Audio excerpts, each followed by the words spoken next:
Magandang umaga, buong Pilipinas. Nakipag-usap po muli kagabi ang ating presidente sa taong bayan. At ang mga nabanggit niya ay ang mga sumusunod. Unang-una, yung pangangailangan na bigyan ng patuloy na proteksyon ng mga OFWs. Nakiusap po ang ating presidente sa ating mga local government units, lalong-lalo na sa mga mayor, na hayaan ng pauwiin ang mga OFWs na sumunod na po sa protocol na testing bago sila pinauwi sa kanilang mga probinsya. Nagsalita rin po ang presidente tungkol po doon sa pangangailangan na protektahan ang kalusugan ng ating mga health professionals. Kaya iniisip na nga po niya kung po pwedeng pigilan sila kung sila po ay magtatrabaho sa mga high-risk areas. Kinakailangan din pong ganitong hakbang dahil kinakailangan din natin dito sa ating bayan ang serbisyo po ng ating mga kababayan. Nagkaroon po ng presentasyon kahapon ang mga tagapagpatupad ng ating programa para sa COVID-19 at kahapon po nagbigay ng presentasyon si BCDA President Vince Dizon at bisita po natin siya ngayon para magbigay ng karagdagang impormasyon tungkol dito sa tinatawag na test. Nagpasalamat din po ang Pangulo sa mga private sector companies na tumulong po sa panahon ng COVID-19. Napansin po natin at sinabi talaga ng Presidente na dahil nahabag ang kanyang damdamin sa tulong na binigay ng mga tao na kung mga nakalipas na panahon meron siyang harsh words, nagpapasalamat na siya at sinabi nga po ng Presidente ay humihingi po siya ng dispensa at inimbita niya na pag-usapan na lang ng gobyerno kay Ayala Group of Companies at MVP Group of Companies kung anuman ang kanilang problema sa gobyerno. Sinabi rin po ng Presidente na wala na pong peace talks sa panig ng gobyerno at ng CPP-NPA na pinamumunuan po ni Jose Maria Sison.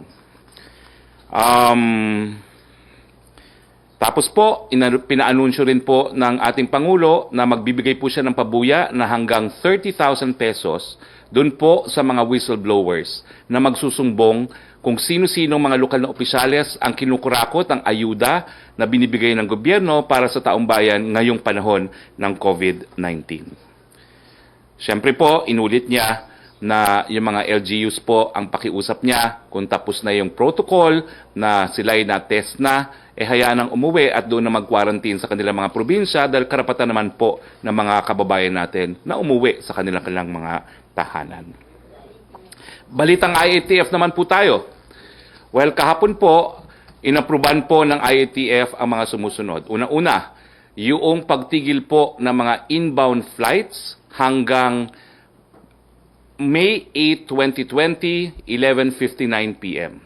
Ang mga exceptions po ay mga official flights, emergency flights, cargo ambulance, medical supply, weather mitigation, maintenance flights, at international flights for stranded foreign nationals.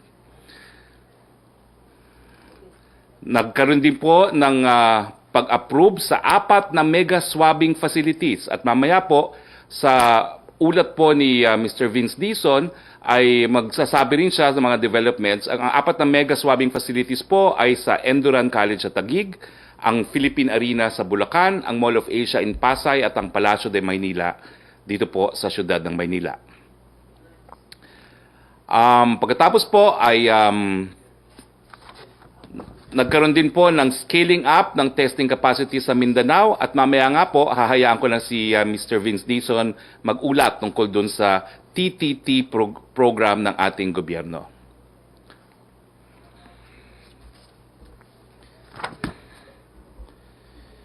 Meron din pong na-approve na ang tawag po ay yung Updated Classification and Decision Tool for Declaration, Extension, or Lifting of Community Quarantines in Provinces, Highly Urbanized Cities, and Independent Component Cities.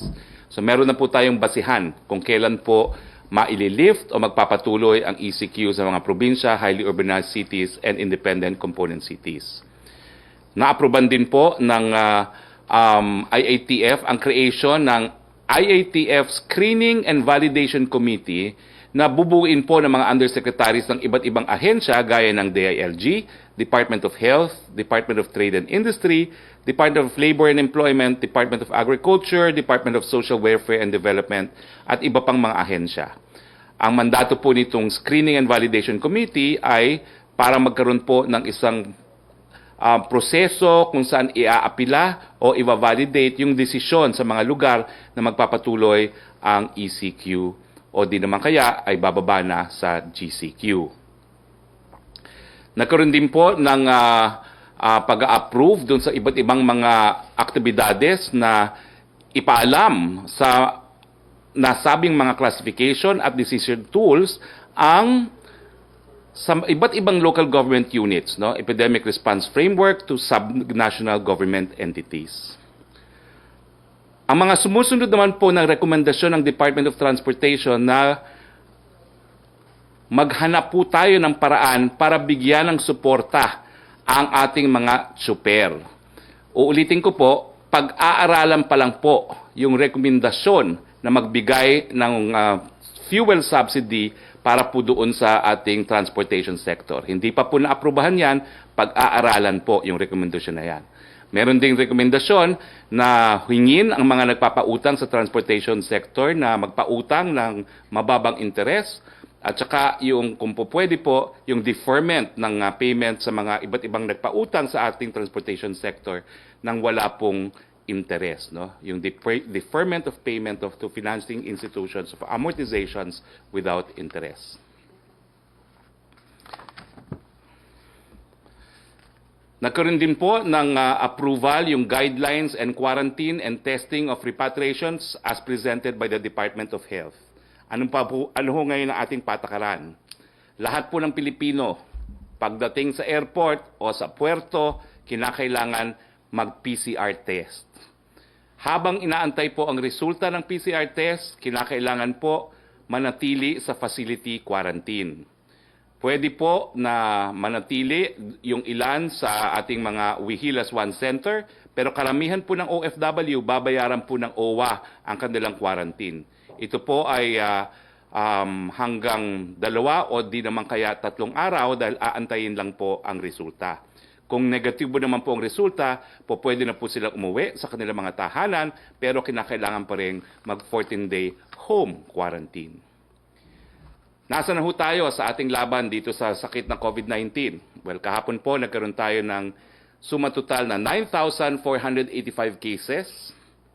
At ang mabuting balita pa rin po, napakadami pong gumaling kahapon. Ito po yung highest single day COVID-19 recovery, 101. So ang sumatotal na pong gumaling ay 1,315. Meron pa rin po tagong karagdagang mga namatay at ang sumatotal na po ng namatay sa sakit ay 623. Ito po makikita natin sa graph nito na hindi naman po masyadong pagtumaas ang mga bagong kumpirmadong kaso ng COVID-19. Parang nga pong nagpa-plateau na siya, no? So parang napapakita po yan na talagang epektibo yung ginawa nating ECQ. Ito namang slide na pong to yung mga namatay sa sakit. Patuloy pong tumaas, pero kung makikita nyo po, hindi masyado mabilis yung pagtaas on a daily basis.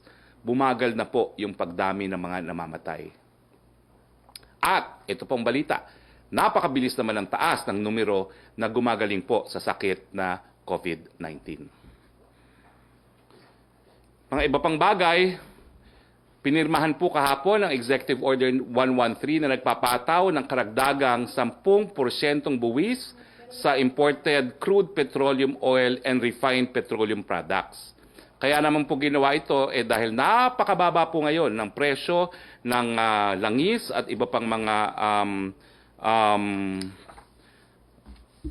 fuel products. Sa katunayan po, ang ating gasolina ngayon, ang naging decrease, no? Ang decrease po sa presyo, napakalaki po na naging pagbaba ng presyo ay 14.99 per liter sa gasolina, 17.53 per liter for diesel, at 22.82 liter for kerosene. So yung 10% pong ipapataw na karagdagang buwis, maliit na maliit po yan dahil ang mura-mura na nga po ngayon ng presyo ng langis at ang iba pang petroleum products. Gagamitin siyempre po natin yung karagdagang 10% na buwis para sa pangangailangan natin dito sa COVID-19. Nakasaad din po sa EO na babalik sa 0% ang modified rates of import duty sakaling tumaas ang presyo ng pandaigdigang langis. Okay, questions? Pero bago mag-questions po, pakikilala ko po muna sa inyo si Mr. Vince Dizon. Si Mr. Vince Dizon po ang pangalawang tagapagpatupad po sa National Task Force COVID-19. Siya po ay presidente ng BCDA Corporation at siya rin po ang Presidential Assistant for Special Flagship Projects. Mr. Vince Dizon at ang TTT programa po ng ating gobyerno.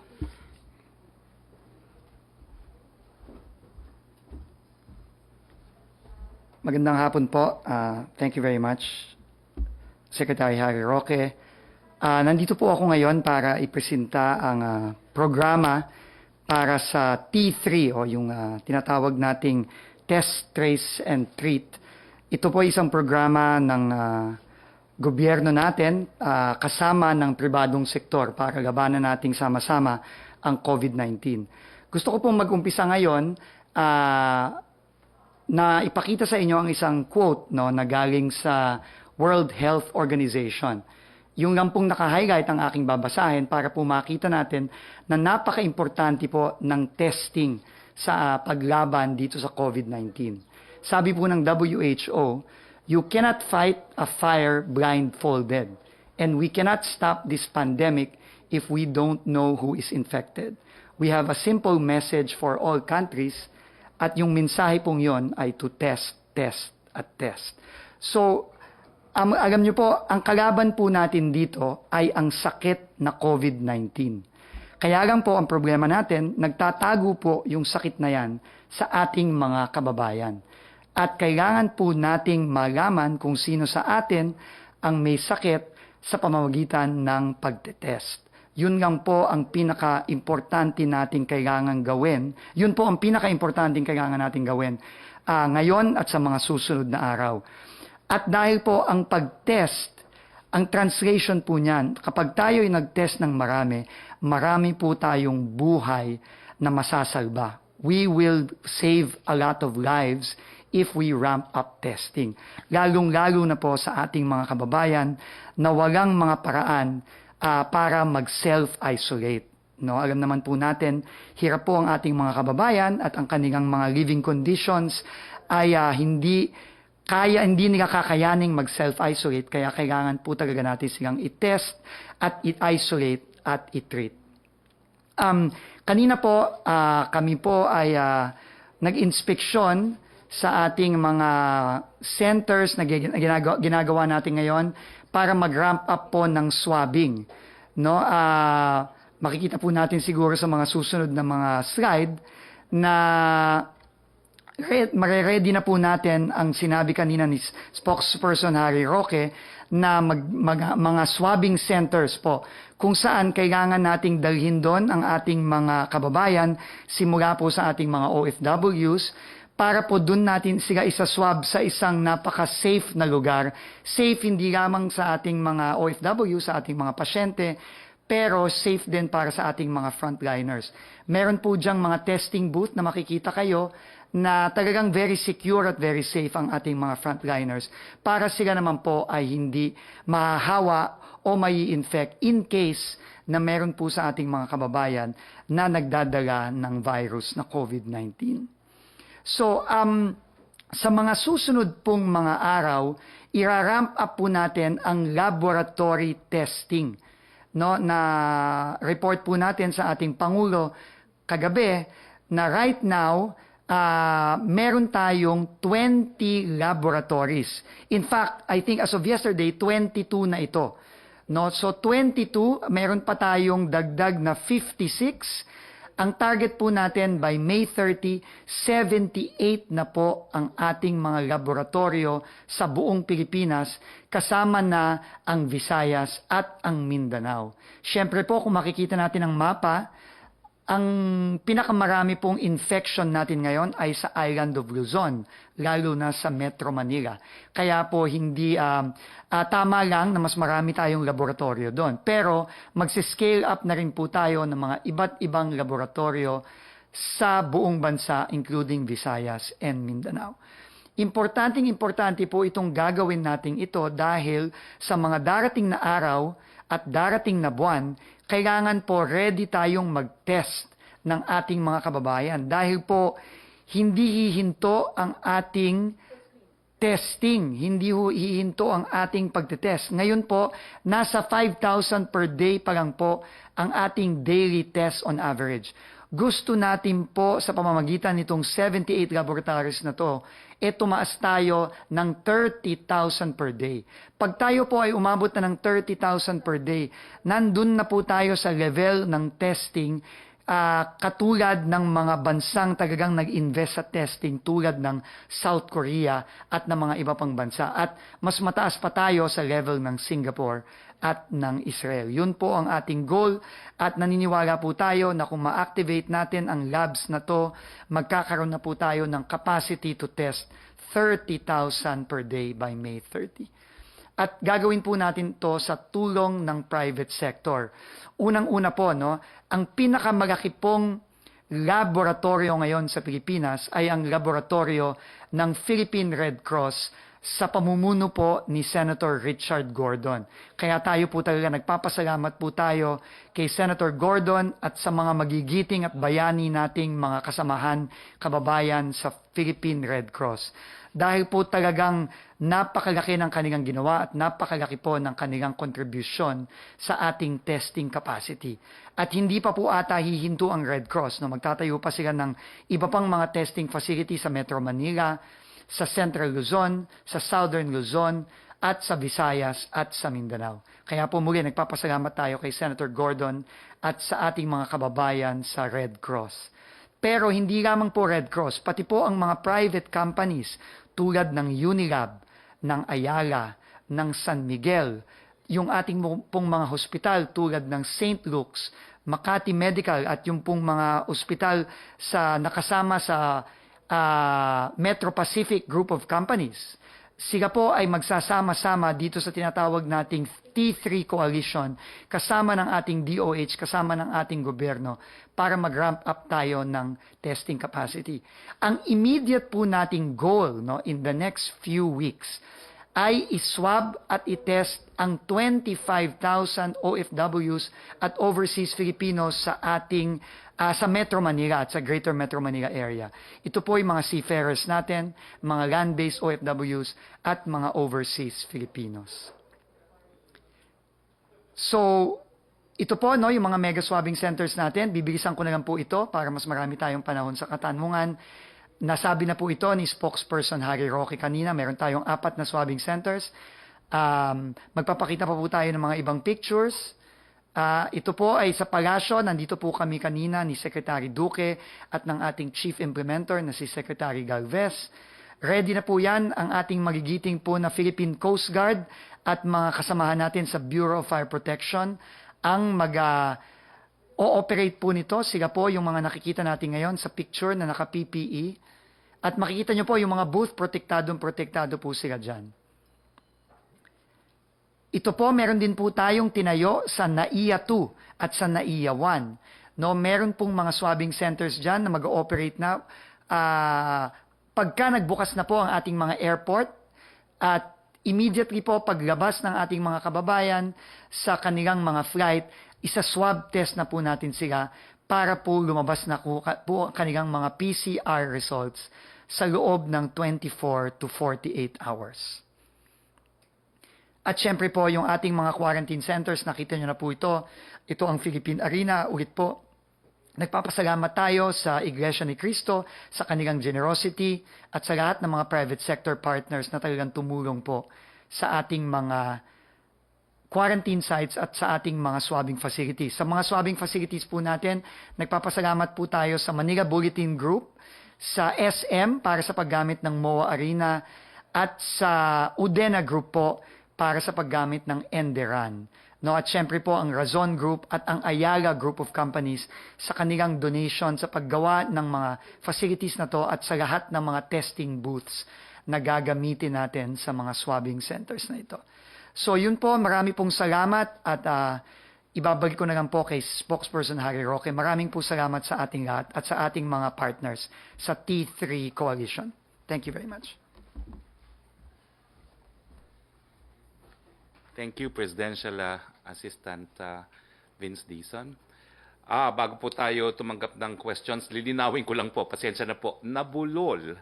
Ang ibig sabihin ko kanina po sa datos ng mga namatay, bagamat dumadami po ang namamatay, napabagal na po natin yung numerong namamatay on a daily basis. Pasensya na po, nabulol. Now, Trish Terada of CNN. Sir, good afternoon po, Secretary and Sir Vince. My question is about po doon sa testing centers. Since our target is to have 78 testing centers by the end of May, this means we will also need more people for these testing centers. At this point, sir, how are we going to secure manpower considering na kulang na po yung health workers natin and may mga nagkakasakit? How are we going to have people making sure that they are safe as well in conducting the swabbing and testing po? Okay, si Mr. Vince Dizon po ang sasagot. Thank you very much. Alam niyo po ngayon, nagtawag na po tayo ng tinatawag nating clarion call. No? Ito ay panawagan sa lahat ng ating mga kababayan, lalong-lalo na sa mga involved sa medical profession, ang ating mga medical professionals, pati po ang mga nag-aaral, no? Kasi po nagtawag na po tayo in fact sa ating mga universities para ihid ang call para sa mga swabbers at iba pong mga magbo-volunteer para po tulungan tayo dito sa ating napakalaking operation sa testing. In fact, kahapon po si Executive Secretary Salvador Medialdea ay nanawagan na rin po sa lahat ng mga kawani ng pamahalaan na mag-volunteer na po. Lahat po ng mga ahensya ng pamahalaan ngayon ay tinatawag na para po sumama at tumulong sa effort natin na ito.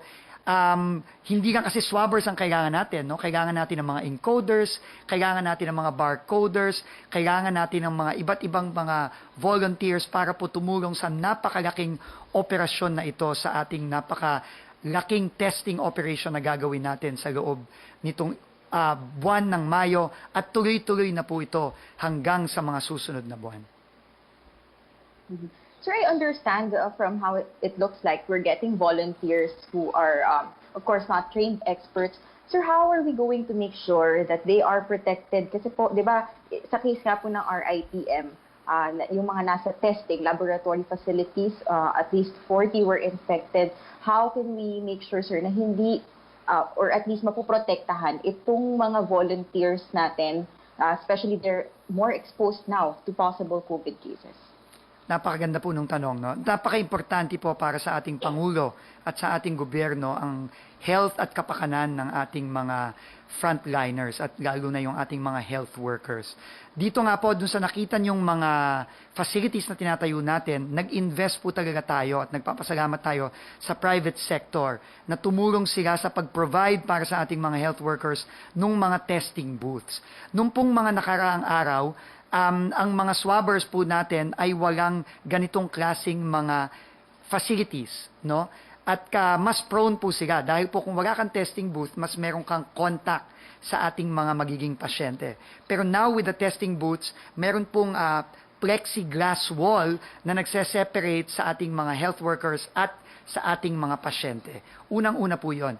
Ikalawa po, syempre po, nandyan po ang tuloy-tuloy na pagbigay natin ng mga personal protective equipment sa ating mga frontliners at lahat ng mga magtatrabaho sa mga facilities nating tulad nito. At sila po ay nagro-rotate na po ngayon, no, into shifts, no, hindi sila pwedeng tuloy-tuloy. Meron po tayong shifting na 6 hours. After every 6 hours, magpapalit po para makapagpahinga po ang ating mga health workers. At every 2 weeks po, kailangan silang mag-quarantine. At may magpapalit pong panibagong team na magre-relyebo sa kanila. At after 2 weeks na naman, magka-quarantine po yon. So, we are exerting all efforts po na protektahan po ang ating mga frontliners. At nagtitiwala po tayo sa sistemang ito na dinevelop ng ating Department of Health. Sir, last about the testing center. Since target po siya by the end of May, does this mean that there's a possibility na, since hindi, I mean, May 15, pa lang tayo, possibility po ba na ma-extend pa yung ECQ or can the government already ease the restrictions come May 15 or mangyayari pa po ba yan after ma-meet natin yung target na 30,000 testing capacity po? Pasensya na po tayo at wala po ako sa posisyon na magsabi ng ganyan.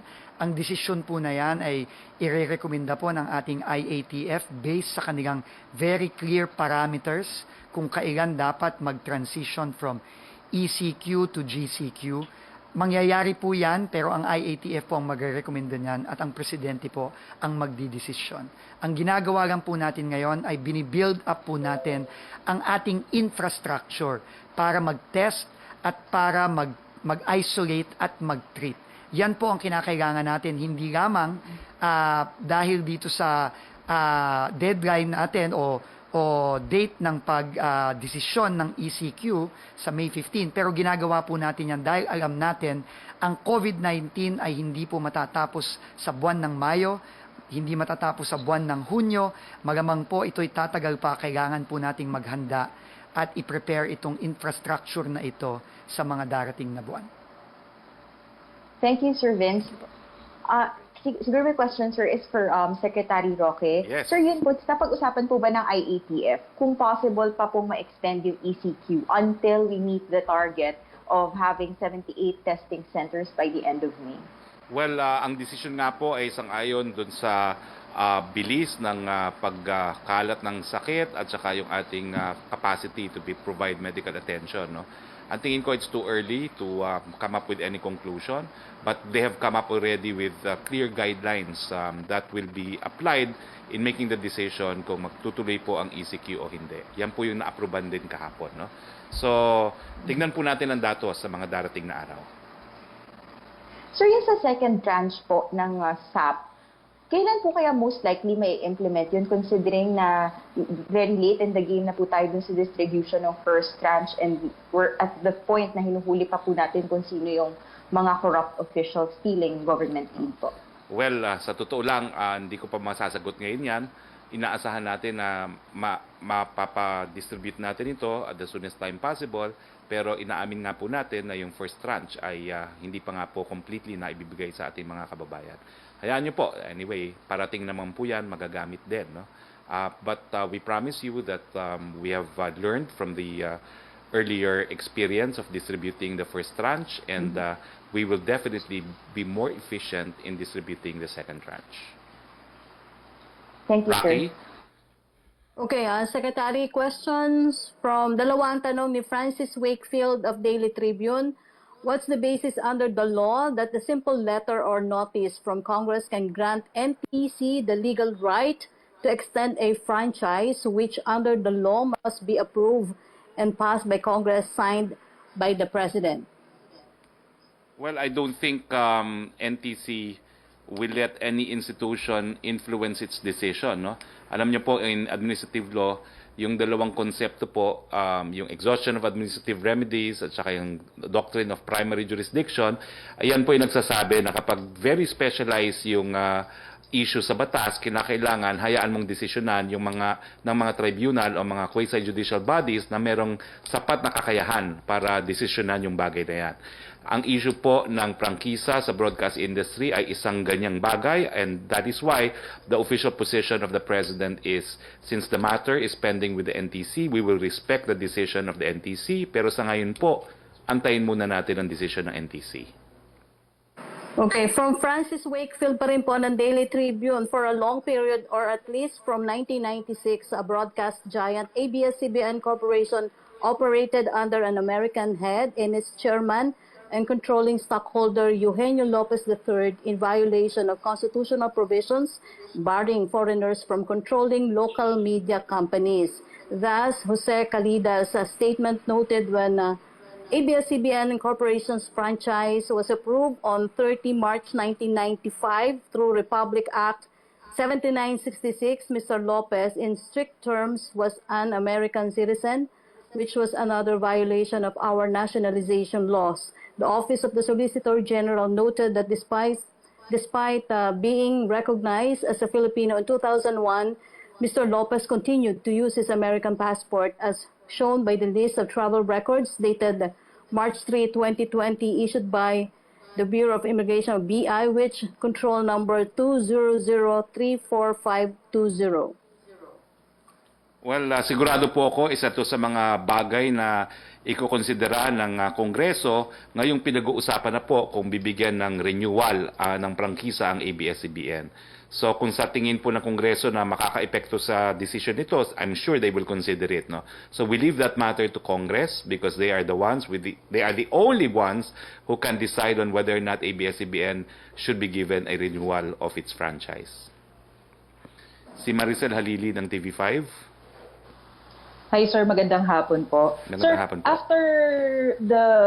after President Duterte asked for an apology to the Ayalas and Mr. Pangilinan, what will happen po dun sa issue ng water concessionaires ng Maynilad and Manila Waters? Well, alam niyo po, batas naman ang umiiral dyan, no?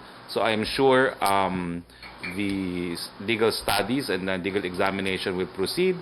But we're expecting po na mas malakas po ngayon ang partnership ng gobyerno at ng pribadong sektor sa mga bagay-bagay na importante ngayong panahon ng COVID-19. Ang sabi nga po ng Presidente, pwede naman pag-usapan po siguro yung mga ibang issues. No? Pero sa ngayon, nagpapasalamat siya sa tulong ng mga pribadong kumpanya sa taong bayan ng panahon ng krisis. Sir, paglilinaw lang po tungkol doon sa amelioration program because yesterday po, Yusek Malaya of DILG said na hindi na raw po kayang umabot ng additional 5 million dun sa first tranche. So most likely sa second tranche na daw po siya makakabilang. Can you confirm this, sir? Ano po yung naging decision ng IATF? Ang decision po ng IATF, bigyan ng 23 million na Pilipino. Whether be it sa first tranche o sa second tranche, doesn't matter.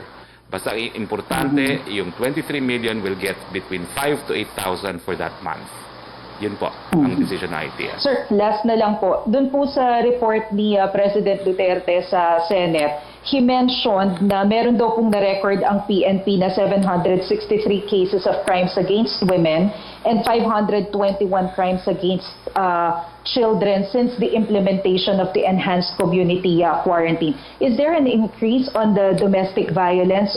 Why does the President find it necessary to include this on his report po?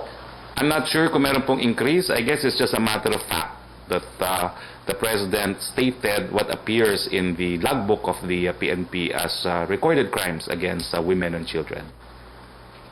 Sir, pahabol lang. Roque? Meron din po kasing na-mention si President dun sa report na one of the challenges dun sa distribution ng SAP is that some local officials are threatening DSWD personnel. What kind of threat po yung nire-refer ni President Duterte dito? Alam niyo naman, mainit talaga yung usapin na kung sino dapat mabigyan. No? At ang ginagawa kasi ng DSWD, verify no? Yung mga listahan na sinumite ng mga pamahalang lokal. Siguro naman, hindi naman po criminal threat yan, kundi siguro init ng ulo rin dahil marami sa binigyan nila ng rekomendasyon na mapasama ay hindi po sinama ng DSWD. I do not know exactly kung ano yung sinasabi ni Presidente, pero I could imagine yan po yung nagiging sigalot. Kumbaga, yung mga mayor na frustrate na yung mga sinabihan nila mga constituents kasama sa listahan ay hindi napasama sa listahan ng DSWD. Okay. Thank you, sir. Yusek Roque? From Vance Fernandez ng Police Files, paano daw po i-manage itong mga solid waste, toxic, hazardous waste, buong Pilipinas may infection, hospital waste, mga plastic, tin can, plastic bottles, dati na daw problema, bawal ang open dump site, sanitary landfill. Ilan ba ang approved sanitary landfill sa buong bansa, sa dami ng basura, saan daw po itatapon itong mga toxic waste ngayong nahaharap tayo sa COVID-19 crisis? Well, I'm sure si Yusek po ng DNR in charge of solid waste can answer this better, no? Pero ang alam ko lang po, meron po tayong mga special cells sa ating mga landfill for hazardous waste. So doon po siya itatapon, no? At alam ko rin po, meron tayong mga specialized treatment and storage disposal facilities na pinatatakbo po ng mga pribadong kumpanya. So dyan din po pupunta yung hazardous waste na yan. Joyce? Joyce? Joseph muna. Joseph. Secretary. Ayun na Yes, si Joyce. Secretary. Okay, go ahead. Apo. Yes, apo. Secretary. Hello? Yes, Joyce, go ahead. Okay po. Secretary, in-announce na po ni DepEd Secretary Leonor Briones na August 24 po ang start ng school year, pero hindi daw po lahat ng mga paaralan will be allowing the students yung physical na pagpasok. May mga iba po nagagamit ng virtual or digital learning tools. Na-identify na po ba ng IETF which places po ang papayag na physically papasok ang mga estudyante at alin naman po yung for virtual or digital learning system? Actually, on this issue po, we defer to the Department of Education, no? Kasi nga po, ang early recommendation, September, no? Pero ang sabi nga ng DepEd, we have to implement the law, no? And it's our mandate to implement the law, and that is why we respect the decision of DepEd to open some of the schools on the 23rd, no? 24th bang sabi mo? 24th. 24th, no? Now, wala na pong ibang decision ng IATF dyan. Siguro po, the DepEd can give further details on this. Okay. Another topic po, sir, doon lang sa follow-up sa question ni Mase on apology ni Pangulong Duterte sa mga Ayala and also kay Manny Pangilinan. What is the consequence of the President apologizing to them? Does this mean hindi na po tayo magpupursue ng cases against them? Kasi I believe that may mga threats po before ng economic sabotage, graft, and corruption against these water concessionaires. Sabi naman po niya, pwedeng mag-usap sa mga issues between these companies and the government, no? So I think that's an indication na kung po pwedeng out-of-court settlement, he will explore out-of-court settlement. Pero yung mga issues na linabas ng ating presidente, larong-laro na sa water concessions, remain. Siguro po yung pag-uusap dun sa kung paano babaguhin yung concession agreement ng dalawang kumpanya na nagbibigay ng tubig sa atin. So this does not mean na clean slate na yung mga water concessionaires natin. If ever may makita po na violations pa din or yung sinasabi nga nilang allegation of onerous contracts before, mapapanagot pa rin po ba sila doon? Well, kumbaga sa ordinaryong kasuhan, no, usap muna tayo bago tayo magdemandahan. Siguro yun po ibig sabihin ng ating presidente. Okay. On another topic, sir, dun sa naging comment ni Chief Presidential Legal Counsel Attorney Panelo on what he believed was a definition of invasion as a valid basis for martial law. Is this something that he advised to the President, looking at this pandemic as an invasion, which could be a valid ground for declaration of martial law? I think that is the personal view of Secretary Panelo. There is a memo which designates the Office of the Presidential Spokesperson as the only authorized office to speak on behalf of the President and on behalf of the executive branch of government. We cannot, of course, deprive Secretary Panela of his freedom of speech, but since your question is this an advice given to the President? Probably, but the President, being a long-time public servant, is a specialist not only in criminal law because he was a prosecutor for many years, but is also a specialist on constitutional law because for the past 30 years, siya po ay naging elected public official. He's probably one of the most noted constitutionalists in this country right now by experience, if not by academic training. Okay, kasi po si Secretary Menardo Guevara, he said, nag-comment siya sa definition ng invasion, and he said it can only be used with regards to actions of human beings and not viruses, pagdating po dun sa definition ng invasion relating it to martial law. Do you also share the same sentiment or do you agree with the same definition? In legal parlance, I concur with the view of Secretary Guevara.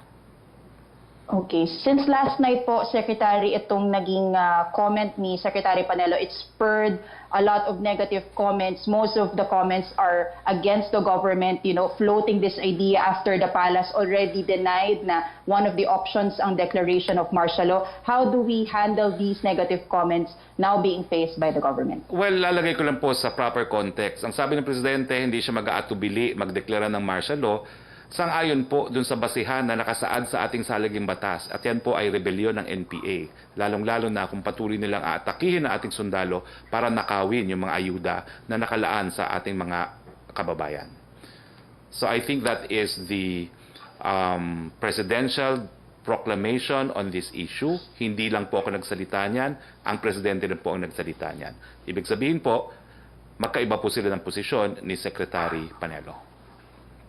Last na po for me, sir, do you confirm na na-deny daw po yung request na Naga City na maisailalim sila sa ECQ? And if yes, are there other places po na na-deny din ng IETF for ECQ implementation? Siguro hindi naman na-deny, hindi pa naaktuhan. Kasi ang alam ko, yung application po ng Zamboanga City at saka yung Legazpi and Albay came at the nick of time, kumbaga, no? Dahil talagang patapos na yung meeting ng IATF at pahabol na nga lang po yung request na yon, kaya hindi napasama sa EO. Siguro wala pang pagkakataon lang na pag-usapan sa IATF. Very last na lang po, sir. Bali, ilan po yung may pending request na masama rin po sila sa ECQ? I will check po, pero kung hindi ako nagkakamali, mga 7 po ang meron pang pending requests. Okay. Rocky? Thank you, Secretary. Thank you. Okay, from Angel Ronquillo ng DZXL, yung daw sa 30,000, kung meron na daw pong natatanggap na reklamo yung ating mga, dito sa mga tiwaling local officials, and paano daw po i-validate yung sumbong sa mga tiwaling officials, baka daw po yung iba kasi kaaway lang yung barangay officials para makaganti at gusto lang kumubra ng 30,000. Well, kinukumpirma ko po na ako mismo sa telepono ko, napakadami ko nang nakuha.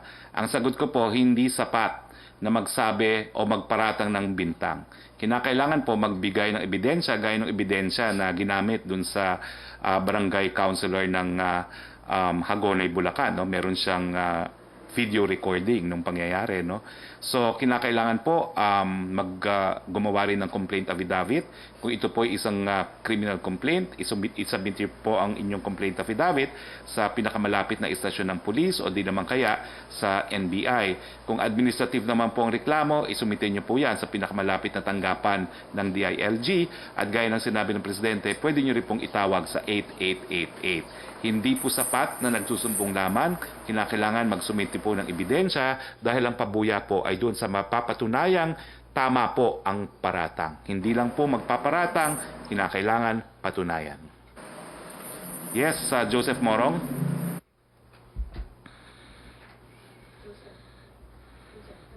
Sir, good afternoon. Good afternoon. Yes, sir. So, just some quick fire questions now. I texted you about it at maraming, it seems, no, maraming mga kababayan natin yung stranded. So yung tinext ko, sir, kagabi, paano yung movement? For example, within Metro Manila, GCQ, can somebody from Mandaluyong go to Manila para sunduin yung kanyang anak? Eh, lahat naman po tayo ECQ pa eh. So ECQ pa po yung So, lugar na sinabi nyo, no? Pwede naman kayo kumuha po ng IATF pass kung kinakailangan, no? Ngayon lang po, meron akong tinulungan na papunta sa isang GCQ area kung po pwede na ang lamay sa namatay na hindi naman dahil sa COVID-19. At ang proseso po ay kukuha kayo ng IATF pass doon po sa City Hall, no? So marami po akong kakilala na nagbabiyahe mula Baguio hanggang Manila dahil yung mga anak na iwan sa Maynila, kailangan na umakyat sa Baguio. Ganun po, kumukuha po sila ng IATF travel pass. Travel pass from the LGU ng origin. Sa City Hall po sila nag-a-apply o sa munisipyo. So yan po yung magiging parang guiding principle natin. Yan so po, yung sa ano lang, Opo. sa schools, yung mga bata will return. How about the college students? Well, ganun din po ang petsa, no? Ang petsa po ay, ang rekomendasyon ng IATF ay Setyembre, pero CHED could probably also make its own recommendation. Ang importante nga po, dun sa mga lugar na GCQ ngayon, yung higher education institutes lang po ang po pwedeng magbukas only for the purpose of completing the school year and preparing credentials, no? And emphasizing na kapag magbubukas sa mga GCQ, kinakailangan to utilize flexible learning. Okay. So yung pong may mga petition, I think, with regard to mass gathering, yung mga churches, they want to return to the churches already kasi how different daw po ba yung mga churches dun sa mga social distancing measures natin na ginagawa sa mga supermarkets, for example? Ay, hindi pa po talaga po pwede kasi ang nangyayari naman sa supermarkets, nakikita na po natin yung mga larawan na i-implement talaga ang social distancing kasi nag-aantay. Pero sa kahit anong simba po, meron pong schedule yan, hindi man po pwedeng nag-aantayan, no? Hindi po pwedeng pumila para pumasok. Kailangan talaga pumila. Kaya ano mangyayari dahil ang service po sabay-sabay sumasamba. So kaya nga po minabuti na bawiin muna yung earlier recommendation na allow na nga itong mga religious gatherings. Anyway, it is only for now po, no, na nasa GCQ pa rin, pero kapag yung mga areas naman po na low ang risk, possibly po in the future, baka mapayagan niya. Pero sa ngayon po, hindi pa rin po pinapayagan. Sir, yung DOH po, ang sabi, I think one of the experts that the DOH is working with, ay may flattening of the curve na raw pong nangyayari. Would you confirm? There is a flattening of the curve. Yun ang, well, yes, that's the declaration of Yusek Vergere, and of course, she is a medical doctor and I'm not, so I defer to her, no? Pero even in the charts that we show in our press briefings, bagamat merong bahagyang pagtaas, no, nakikita nyo naman na kahit papano sa new confirmed cases, hindi na tumataas beyond yung bilang na 100, no? So bumababa pa nga sa bilang ng 100, hindi na tumataas sa bilang na 300, no? So parang it has flattened as far as, ano ba yon, 300 o 100? Pasensya na kayo, mahina yung aking mata. I think it's 300, no? Beyond 300 cases, no? So hindi na siya tumataas doon. So in a way, we can say it has begun to flatten. And what will that be? What effect will that have on easing the restrictions in Metro Manila?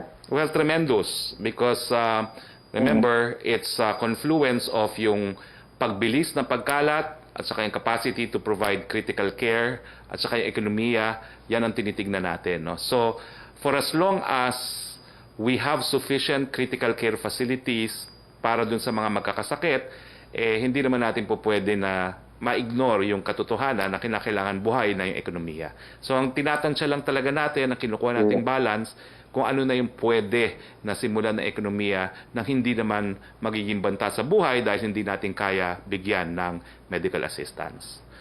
Okay? Sir, pasensya. One last on you. And sir, hold on. Yung sa mga sumbong, no, nagalit talaga sa presidente. Sabi niya kagabi yung word, yung kinakana, no? So parang 888 tatawag. And then, what kind of response do they expect from 888? Well, kukunin siguro yung mga detalye. No? Wag po kayo mag-alala about your identity. As much as possible, we will protect your identity. And if need be, kung talagang kakasuhan yung tao, makakapasok kayo sa Witness Protection Program ng gobyerno.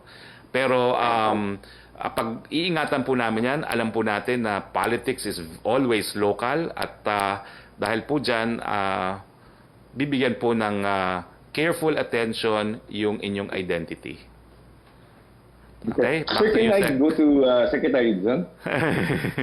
Dami mo ng last question, ha? O sige. Okay, isang question lang. Mr. Vince Dizon? Kay Secretary Dizon, you mentioned 25,000 tests so far, no? Yun yung target niyo muna initially dun sa mass testing. But after you finish with the 25,000, what kind of testing do we expect? Do we expect a mass testing such that any ordinary person should or will be tested dun sa mga testing hubs natin? Yeah, thank you, Joseph. Unang-una, yung 25,000 po napakita ko kanina, and maybe we can show it again, no, if possible. This is the target for the OFWs.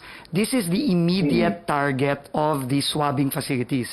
Because as Secretary Galvez pointed out yesterday, right now there are about 20 plus 25,000 OFWs and overseas Filipinos who are in the greater Metro Manila area under quarantine.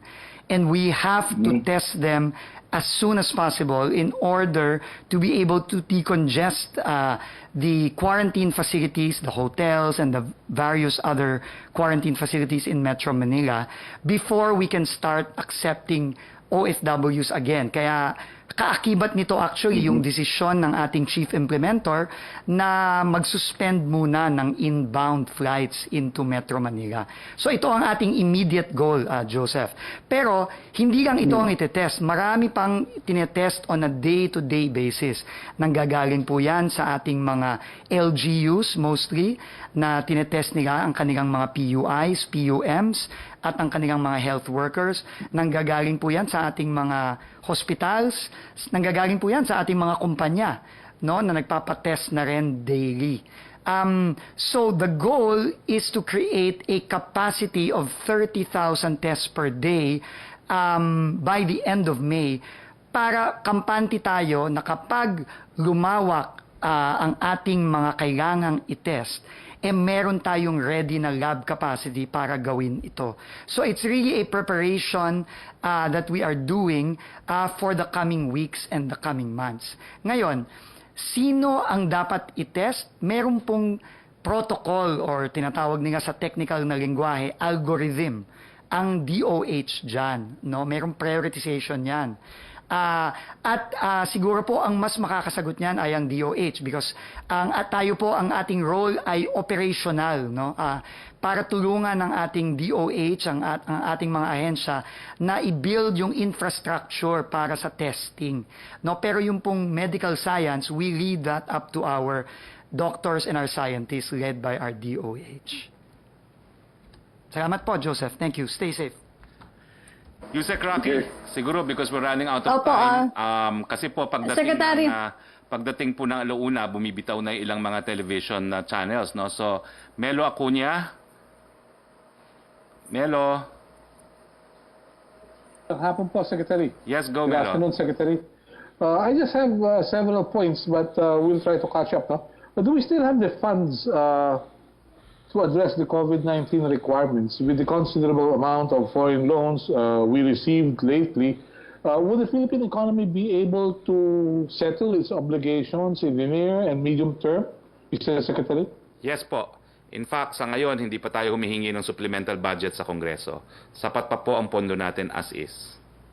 Hindi lang po natin alam kung hanggang kailan kasi itong problema sa COVID, hanggang walang bakuna at walang gamot, no? Pero for now, we're okay. Consistent po ang declaration ni Secretary Dominguez that we will honor all our international obligations. Yeah. The Secretary Roque and Secretary Dizon, it was earlier reported that the government will purchase about 3.3 billion pesos worth of polymerase chain reaction-based test kits to further expand its testing capability. Now, where will these test kits come from? During emergencies like this, will the government still subject the purchase to bidding? Are there interested suppliers? Secretary Dizon, please. Thank you very much, sir. The purchases were already made based on the recommendations of Secretary Galvez, our chief implementer, and of course Secretary Duque. And I think these are already been, the procurement has already commenced through the efforts of the DBM procurement service. And I think the first batch, several batches have already arrived. I'm just not familiar yet with the exact details. We will get back to you on that po. Pasensya na po, no? We will check the details of how many have arrived and how many are coming in. Yeah. But that's very important po, no? Because the test kits really are in high demand all over the world because of the global demand for these RT-PCR test kits. But I think we already have agreements with several suppliers from various sources all over the world. Yes. What about PCR machines, Mr. Secretary? Yes. So, like I said po earlier, there is currently a private and public partnership effort to beef up our laboratory capacity, and this includes the various machines necessary for the laboratories. These are the PCR machines as well as the RNA extractor machines, no, and other equipment necessary. So it's really a bayanihan effort, sir, to really bring all of these labs online. But the government is very critical because it is the government that accredits these facilities. And we need to accredit them very strictly because of, obviously these are biosafety issues that need to be complied with. No? But it is the commitment of the government to really facilitate and handhold all our private sector partners to go through these accreditation processes quickly without sacrificing the biosafety measures that need to be in place. Yeah. Thank you very much, Mr. Secretary. Thank you very much, Secretary Roque. Thank you. Okay, Rocky, last 2 to 3 questions, please. Pakibasa na siguro pero lahat yung, ng questions para masagot na. Yes. Secretary, ito naman, follow-up lang ni Rose Novenario sa hataw. Composition daw po ng Malacañang yung coronavirus invasion na sinabi ni Secretary Panelo. Hindi nga po. Inulit ko na po. May memorandum circular na po na sinicentralize po sa Office of the Spokesperson, Presidential Spokesperson, ang communication po natin. Personal opinion po yan Opo, ni Secretary bakit- Panelo. Bakit daw po sa Maynila, 17 barangays lamang sa mahigit 800 barangays ang kasama sa SAP, gayong mayorya sa populasyon ay may hirap? Bakit po yung iba ang nangyayari sa mga barangay sa sinasabi ng Pangulo na lahat ng mahihirap ay mabibigyan sa ilalim ng SAP? Siguro po, mabagal lang talaga o nahihirapan magbigay ng ayuda kasi nga po bawal ang pagtipon-tipon dahil sa social distancing. Pero lahat po ng mga barangay, sigurado po ako dyan, merong qualified beneficiaries sa SAP, lalo na po ngayon na dinagdagan pa natin ng 5 milyong additional beneficiaries. From Sam Medanilla ng Business Mirror, kung may update daw po from DBM on the uncommitted funds which the government could tap for its COVID response, and is there already an amount for the supplemental budget na ni-request ng President Duterte from Congress? The deadline was April 30 and I inquired from Secretary Wendell Avisado kung meron ng suma total. Wala pa po, kinokulate pa nila. Pero for now, wala pa po silang hinahandang supplemental budget. Okay pa po, as is where is. How many build projects daw po ng government has been allowed by the IATF to resume construction in GCQ areas? Are there BBB projects which the government decided to scrap or postpone because of the COVID-19 crisis? Wala pa pong napapayagan na mag-resume even in GCQ areas, pero I'm sure pag-uusapan na po ito soon. Opo, yung tanong ni Jillian Cortez, pareho po nung kay Maricel at saka kay Joyce, from Pia Ranyada, what makes Vince Dizon the best choice for testing czar? Why not a doctor or health expert for the role? Well, sinabi na po yan, sinagot na po yan ng Presidente kagabi. Vince Dizon is number one, honest. Vince Dizon is competent. Vince Dizon is a logistics expert. Siya po talaga ang kailangan natin dahil very crucial po ang testing. Kung hindi po natin ma-implement ang widespread and massive testing, di po natin malalaman kung saan ang kalaban. At buong buo po ang tiwala ni Pangulo kay Secretary Vince Dizon. Ganun din po ang aking pagtiwala sa kanya. Ako po ang president ng Vince Dizon Fans Club. From Julie Aurelio na Inquirer, can we have an estimate of how much manpower the government needs for the 4 mega swabbing facilities? How will the government maintain this manpower once the ECQ is lifted and work in the government, private sector resumes at the volunteers have to go back to work? Sagot na po yan. Tapos na po yan. Sagot na po ng gobyerno yan. Kung magkano man yan, sasagutin ng gobyerno dahil ito nga po yung pamamaraan natin na mahanap kung nasaan ang ating kalaban. Okay, Secretary, yun po yung ating mga naging katanungan ng ating Malacañang Press Corps at siyempre kasama na rin po yung ilang FOCAP members. Okay. So maraming salamat, Yusek Roque. Maraming salamat kay Secretary Vince Dizon at maraming salamat buong Pilipinas. Keep safe. Magandang araw po sa inyong lahat.